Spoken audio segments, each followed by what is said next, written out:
Thanks for watching. Don't forget to like, comment, share and subscribe to Mufti Tariq Masood, famous scholar. تو نبی صلی اللہ علیہ وسلم نے اپنے برحق ہونے کے لیے غار حرا کی عبادت کو پیش نہیں کیا. آپ نے پیش کیا میں سچ بولتا ہوں, میں جھوٹ نہیں بولتا. لوگ ہزاروں لاکھوں کی امانتیں آنکھ بند کر کے میرے پاس رکھواتے ہیں, اور یہ 2-4 دن کی بات نہیں ہے, 40 سال آج تک میرے اس کردار پر کسی نے انگلی نہیں اٹھائی. کسی نے انگلی نہیں اٹھائی. 40 سال گزر چکے ہیں, میرے کیریکٹر پہ کسی نے انگلی نہیں اٹھائی.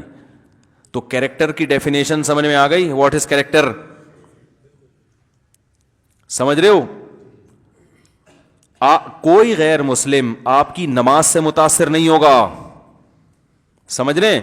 آپ کے روزے سے متاثر نہیں, آپ کے حج سے متاثر نہیں ہوگا. حج کی ویڈیوز جاتی ہیں پوری دنیا میں, لوگ دیکھتے ہیں. اگر کوئی غیر مسلم اسلام میں آئے گا نا, آپ کا کیریکٹر دیکھ کے آئے گا. کوئی شخص آپ کی وجہ سے, کوئی گنہگار مسلمان توبہ کرے گا تو آپ کے کیریکٹر کی وجہ سے. کوئی لبرل مسلمان جو دین سے دور تھا, وہ اگر دین کی طرف آئے گا تو آپ کے کیریکٹر کی وجہ سے. وہ پیسے دے کے چیک کرے گا یہ وقت پہ واپس کرتا ہے کہ نہیں کرتا. بعض لوگ یاد رکھو بہت بڑے چور ہوتے ہیں, وہ ٹائم پہ واپس کرتے ہیں, یہ بتا دوں میں, یہ بھی ہمیں تجربے ہیں. مجھے تو اب ایسے آدمی سے زیادہ ڈر لگ رہا ہوتا ہے جو ٹائم پہ واپس کر رہے ہیں, کیونکہ مجھے ایسے بھی زندگی میں لوگ ٹکرے ہیں کہ ابھی ٹائم ہوا نہیں ہے, ٹائم سے 1 دن پہلے پیسے واپس کرنے آ گئے اور کہنے لگے یار اصل میں نا ہمارے نا طبیعت صحیح نہیں رہتی اگر میری جیب میں کسی کے پیسے ہوں. میرا کسی سے بزنس ہوا تھا تو وہ بندے سے کو میں نے پیسے دیے تھے, انویسٹمنٹ کی تھی. اب تو میرا تجربہ ہے دنیا میں اس سے بڑا بیوقوف کوئی نہیں ہے جو اپنے پیسے کسی کو انویسٹمنٹ کے لیے دے. کچھ تجربے ہیں جو میں انشاءاللہ مرنے سے پہلے لکھ کے دنیا سے جاؤں گا, اپنی اولادوں کو وصیت کروں گا. جب بھی کسی کو پیسے دو تھوڑے دن تک صحیح چلے گا, اور وہ صحیح اس لیے چل رہا ہوگا تاکہ اعتماد بحال ہو جائے, زیادہ بڑی رقم نکال کے بھاگ جاؤں میں. ان اللہ ماشاءاللہ دنیا میں اچھے لوگ ہر جگہ ہوتے ہیں, لیکن ہوں گے, اللہ کرے ایسا ہو. تو 1 دن پہلے پیسے دینے آ جاتا. میں نے کہا بھائی خیریت, ابھی تو ٹائم ہوا نہیں, آپ پہلے سے ہی پروفٹ دینے آ گئے. کہہ رہے ہیں یار اصل میں مسئلہ یہ ہے مفتی صاحب, کسی کی پیسے میری جیب میں ہو نا میرے کو نیند نہیں آتی, بس مجھے کچھ پتہ نہیں ایسا کچھ فیل ہوتا ہے. میں نے کہا یا اللہ میں نے سوچا اس اگلا بیان اسی کا کرواؤں گا میں. ایسے ایسے مجھے نا خیالات آنا شروع ہو گئے کہ یار یہ تو ہمیں اس سے سیکھنا چاہیے بھائی. وہ ہوا یہ تھا کہ اعتماد بحال کرنے کے لیے نا, کیونکہ جب آپ انویسٹمنٹ کرتے ہو پروفٹ آتا ہے, وقت سے پہلے دینا شروع کر دے ایڈوانس میں کہ حساب کل کر لیں گے, ایڈوانس میں فی الحال یہ پکڑ لیں, تو آدمی پھر اچھا یہ بات لوگوں کو بھی پتہ چلتی ہے تو لوگ بھی رابطہ کرتے ہیں. کوئی ہے ایماندار آدمی مفتی صاحب, ہاں جی ایک ہے, ہمیں تو 1 دن پہلے دے کے چلا جاتا, سب میرے پیسے بھی اس کو دے دیں, فلانے کے بھی اس کو دے دیں. سب پیسے لے کے طبیعت سے ماشاءاللہ کتنے سال ہو گئے, میرا خیال ہے 15 سال ہو گئے, ٹھیک ہے نا, 15 سال ہو گئے, بندہ پتہ نہیں گیا کہاں وہ. اب تو 15 سال بعد نظر بھی آئے گا تو پہچاننے میں تھوڑی آئے گا, 15 سال میں تو آدمی کی شکل ہی چینج ہو چکی ہوتی ہے. شناختی کارڈ کے ٹھپے میرے پاس رکھے ہوئے ہیں. اب ان ٹھپوں سے ہوگا کیا, وہ جو اسٹیمپ پیپر پہ نا انگوٹھے بھی لگے ہوئے, وہ کس کے پاس انگوٹھا لے کے جائیں. وہ بزبان حال مجھے کہہ رہے ہیں جب میں اسے ٹھپے لگواتا نا اسٹیمپ پیپر پہ کہ شریعت نے لکھنے کا حکم دیا ہے, تو وہ مجھے بزبان حال کہتا ہوگا انہی ٹھپوں سے پیسے نکلوانا, ٹھیک ہے نا. یا تو انگوٹھا دے کے جاتا ہے نا پورا, تو شاید آ جاتا یار میرا ایک انگوٹھا رہ گیا ہے, ٹھپے میں کیا رکھا ہے بھائی بتاؤ نا. لوگ کہتے ہیں ہم نے نا پیسے دے کے اسٹیمپ پیپر پہ ٹھپا لگوایا ہے. او بھائی کچھ بھی نہیں ہو سکتا ٹھپوں سے, زیادہ زیادہ ایف آئی آر کٹوا سکتے ہو کہ بھئی یہ اسی کا ہے, تو ایف آئی آر سے کیا ہوگا, اس کے خلاف کیس ہوگا, کیس ہوگا تو پکڑائی میں نہیں آئے گا, پکڑائی میں آ گیا تو عدالت میں جا کے کہہ دے گا نہیں ہے. عدالت گھر جا کے تھوڑی پوچھے گی کہ ہے کہ نہیں ہے, عدالت کہے گی بھائی نہیں ہے تو کہاں سے دو گے بھائی, چل نکل. وہ اور تحفظ دے دے گی عدالت اس کو, بولے اب اس کو چھیڑنے کی کوشش کی نا اچھا نہیں ہوگا, بتا رہے ہیں. پھر وہ آپ کے سامنے دندناتا ہوا گھومے گا, بولے اب تو نکلوا کے دکھا. اب اگر اس کو کچھ ہو گیا تو آپ کو خطرہ یہ ہے کہ آپ پہ بلی آ سکتی ہے کہ اس نے مارا ہے.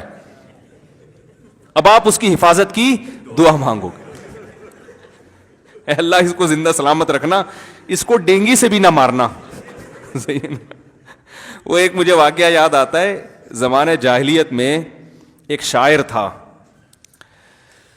تو اس نے اپنے سوتیلے بیٹے کی بہادری پر ایک پوری ایک شاعری کی ہے نا, وہ ہم شاعری زمانہ جاہلیت کی جو نبی صلی اللہ علیہ وسلم سے 40 سال پہلے کے شاعر گزرے ہیں نا, ان کی شاعری بھی ہم پڑھتے ہیں عربی ادب کو سمجھنے کے لیے.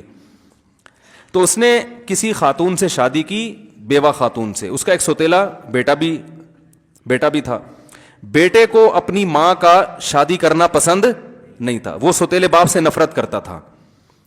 تو سوتیلے باپ نے ایک دن پروگرام بنایا, وہ سوتیلا باپ شاعری میں یہ ساری باتیں کہہ رہا ہے کہ میں نے پلان بنایا کہ میں جنگل میں لے جا کے کسی بہانے اس کو قتل کر دیتا ہوں, جان چھوٹے یہ کباب میں ہڈی بنا ہوا ہے.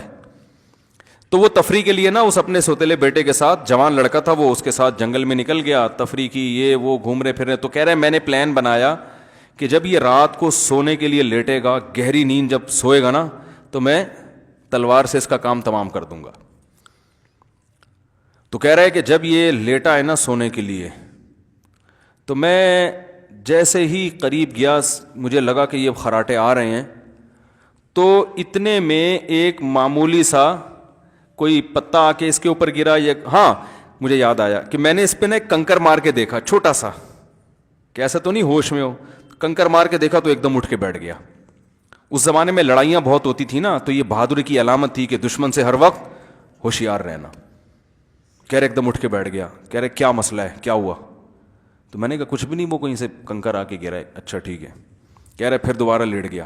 اب یہ بیدار ہونا نا اس زمانے میں بہادری سمجھا جاتا تھا. ایسے نہیں سو رہے ہیں کہ ایک ٹانگ ادھر جا رہی ہے, ایک ٹانگ ادھر جا رہی ہے, پڑے ہوئے خراٹے لے رہے ہیں, جو مردی جو کچھ بھی کر کے چلا جائے, ایسا نہیں ہوتا تھا. یہ بہادری کی علامت سمجھی جاتی ہے. بھائی سوتے ہوئے بھی ہوشیار ہو کے سوتے ہیں, تو یہ بہادر آدمی کی علامت ہے. تو پھر وہ سو گیا. پھر کہہ رہے میں نے ایک کنکر مار کے دیکھا, پھر اٹھ کے بیٹھ گیا. کیا مسئلہ ہے؟ کہہ رہے میں تو ایک اس کی بہادری پہ اور اس کی بیداری پہ حیران بھی ہوا کہ یار یہ تو سوتے ہوئے بھی اتنا ایکٹیو ہوتا ہے. کہہ رہا مسئلہ کیا ہے؟ میں نے کہا وہ بعض لوگوں کی نا قوت ارادی بہت تیز ہوتی ہے. وہ آپ نے دیکھا ہوگا کچھ لوگ ارادہ کر کے سوتے ہیں 4 بجے اٹھنا ہے, تو ایگزیکٹ 4 بجے ان کی آنکھ کھل جاتی ہے. یہ قوت ارادی ہے. تو بعض لوگ ایسے ارادہ کر کے کہ اگر کوئی بھی خطرہ ہوا تو ہم اٹھ جائیں گے, یہ ہوتا ہے. یہ تو کہہ رہے میں نے ایک اور کنکر مارا, پھر ایک دم اٹھ کے بیٹھ گیا.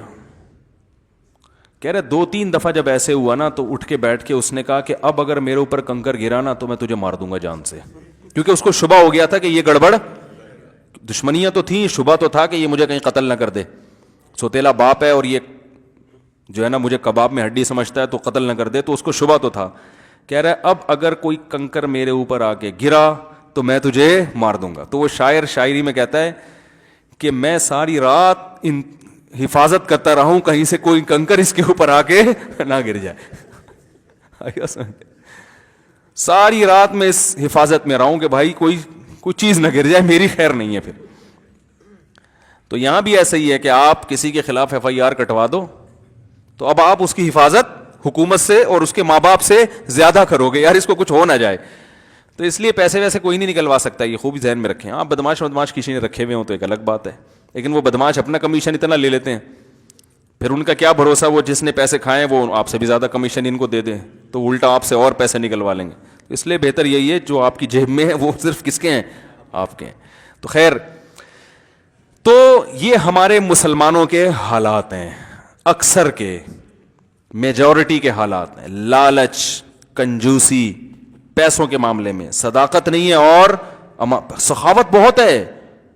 2 نمبری سے پیسہ کما کے غریبوں کو دبا کے کھلا رہے ہیں, حج تسلی سے کر رہے ہیں, عمرے ہر سال ہو رہے ہیں, لیکن کسی کا پیسہ دبایا ہوا ہے, ادھر اس کا پیسہ دبایا ہوا ہے, اس نے پیسے دیے تھے بزنس کے لیے, انہوں نے عمرے پہ چلے گئے اس سے.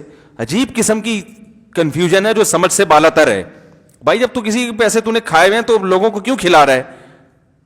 ان پیسوں سے غریبوں کو کیوں کھلا رہا ہے, یتیموں کو کیوں کھلا رہا ہے؟ پہلے تو جس کا حق ہے اس کا حق ادا کرنا, اس کے بعد آگے معاملات آئیں گے. Thanks for watching.